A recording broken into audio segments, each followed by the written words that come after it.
తింటే గారలే తినాలి, వింటే భారతం వినాలి, కొడితే ఏనుగు కుంభస్థలాన్నే కొట్టాలి. ఏం చేస్తే జాక్ పాట్ చేతికి చిక్కాలి. రియాలిటీ రంగంలో జాక్ పాట్ కొట్టాలి అంటే దానికి సరైన విజన్, పర్ఫెక్ట్ ప్లానింగ్ ఉండాలి. హైవే ఫేసింగ్ ప్రాజెక్టులతో ప్రాపర్టీ అప్రిసియేషన్, కస్టమర్ సాటిస్ఫాక్షన్ రెండు ఉండేలా ప్రాజెక్టులు డిజైన్ చేస్తూ రియాలిటీ రంగంలో ప్రత్యేక గుర్తింపు తెచ్చుకున్న సంస్థ JSR sun city group.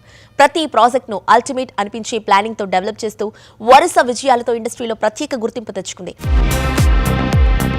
Golden future కోసం ప్రైమ్ రెసిడెన్షియల్ ఏరియాల్లో హైవేల పక్కన ప్రాజెక్టులు డెవలప్ చేస్తూ కస్టమర్లకు లాభాల పంట పండిస్తున్న సంస్థ జేఎస్ఆర్ సన్ సిటీ గ్రూప్. అతి తక్కువ కాలంలోనే హాట్ ప్రాపర్టీగా ఎదిగే స్కోప్ ఉన్న చోట ప్రాజెక్టులు బెస్ట్ ప్రైజింగ్ లో సూపర్ ఆఫర్లతో అందిస్తూ JSR sun city group always కస్టమర్ల ఫ్రెండ్లీ అన్న మాటకు నిదర్శనంగా నిలుస్తోంది.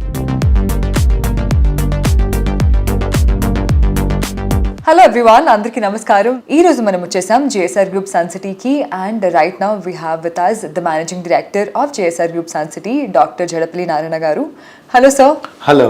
So first of all congratulations, 20 years complete చేసుకున్నారు ఈ ఇండస్ట్రీలో. We're very happy. So how has your experience been? So thank you అమ్మా. ముందుగా మా జేఎస్ఆర్ గ్రూప్ సన్ సిటీ 20 సంవత్సరాలు ఈ స్థాయికి రావడం కోసం మాకు సపోర్ట్ చేసినటువంటి మా విలువైన కస్టమర్లు, అలానే మా మార్కెటింగ్ సిబ్బంది, మా శ్రేయోభిలాషులు, మా స్టాఫ్, వాళ్ళందరికీ ముందుగా మా ధన్యవాదాలు, కృతజ్ఞతలు.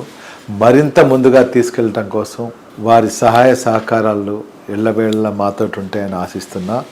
నమస్కారం సార్. ఆల్సో ఇప్పుడు మనం మాట్లాడుకుంటే హైదరాబాద్ అనేది డిఫరెంట్ డైరెక్షన్స్లో డెవలప్మెంట్స్ అవుతూ ఉన్నాయి కదా. అలాంటిది Vijayawada highway is one such place ఎక్కడైతే చాలా డెవలప్మెంట్స్ అవుతున్నాయి అరౌండ్ హైదరాబాద్. సో దాని గురించి మీరేం చెప్తారు and JSR group sun city ఎలా పార్టిసిపేట్ అవుతుంది ఆ పర్టికులర్ రీజియన్లో? ఓకేమ్మా.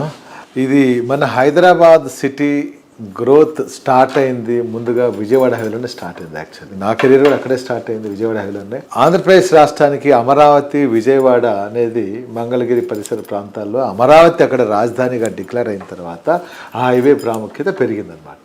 అక్కడ అన్ని సదుపాయాలు వస్తున్నాయి. దానికి కేంద్ర ప్రభుత్వం కానీ ఆంధ్రప్రదేశ్ రాష్ట్ర ప్రభుత్వం చాలా చక్కగా డెవలప్ చేస్తున్నారు. సో మన హైదరాబాద్ ఆల్రెడీ డెవలప్మెంట్ అయిన సిటీ. ఒక డెవలప్డ్ సిటీకి, ఇప్పుడిప్పుడే డెవలప్మెంట్ అవుతున్న సిటీకి మధ్యలో ఉన్నదే 2 స్టేట్లు కనెక్ట్ చేసే మేజర్ హైవేనే national highway 65, green field corridor 6 track రోడ్గా దాన్ని డిక్లేర్ చేసి మన ఎల్బీ నగర్ దగ్గర నుంచి నక్కరికల్ వరకు ఆల్రెడీ వర్క్లు కూడా స్టార్టింగ్ అయ్యారు. దాంతోపాటు మనకు ఆల్రెడీ ఇన్నర్ రింగ్ రోడ్ ఆ ప్రాంతంలో ఉంది కాబట్టి, మరియు కొత్తగా రాబోతున్నటువంటి రీజనల్ రింగ్ రోడ్ కూడా అక్కడే రాబోతుంది. గవర్నమెంట్ ఆఫ్ తెలంగాణ మొన్న డిక్లేర్ చేసింది రీజనల్ రింగ్ రైలు కూడా రాబోతుంది. కాబట్టి ఈరోజు 2 రాజధానుల మధ్యలో ఇన్ని ట్రాన్స్పోర్ట్ ఉన్నటువంటి area, one and only highway Hyderabad to Amaravati green field highway NH65. Also sir, ఇప్పుడు RRR అనేది అనౌన్స్మెంట్ అయింది అండ్ డిఫరెంట్ డెవలప్మెంట్ ప్రాజెక్ట్స్ వస్తున్నాయి. వీటన్నిటి వల్ల అక్కడ ఇన్వెస్ట్ చేసిన ప్రజలకి ఎలా ఉండబోతుంది నెక్స్ట్ 5 years? ఎవరైతే ఈరోజు ఇమీడియట్గా హౌస్ కనెక్ట్ చేసుకోవాలనుకుంటున్నారో వాళ్ళందరికీ హార్ట్ ఆఫ్ ద హైదరాబాద్ నుంచి మీరు ORR మధ్యలో కొనుక్కుంటే మంచిది ఫ్లాట్. నెక్స్ట్ ORR నుంచి RRR రీజనల్ రింగ్ రోడ్ లోపల మధ్యలో మీరు కొన్నట్లయితే అక్కడ మీరు జస్ట్ మీరు అన్నట్లుగా ఒక 5 yearsలో మంచి గ్రోత్ వస్తుంది. డబుల్ ట్రిపుల్ అప్రిషియేషన్ అయ్యే ఛాన్సెస్ ఉంది. ఆ తర్వాత అది దాటిన తర్వాత ఇన్వెస్ట్ చేస్తే మీకు అది ఫ్యూచర్ ఇన్వెస్ట్మెంట్ కింద మనం కౌంట్ చేయొచ్చు. ఫ్యూచర్ ఇన్వెస్టర్స్కైనా మంచి లాభం వస్తుంది.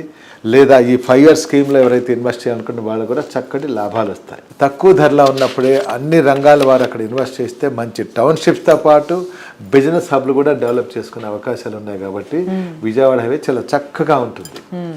జేఎస్ఆర్ గ్రూప్ సన్ సిటీ మీ భవిష్యత్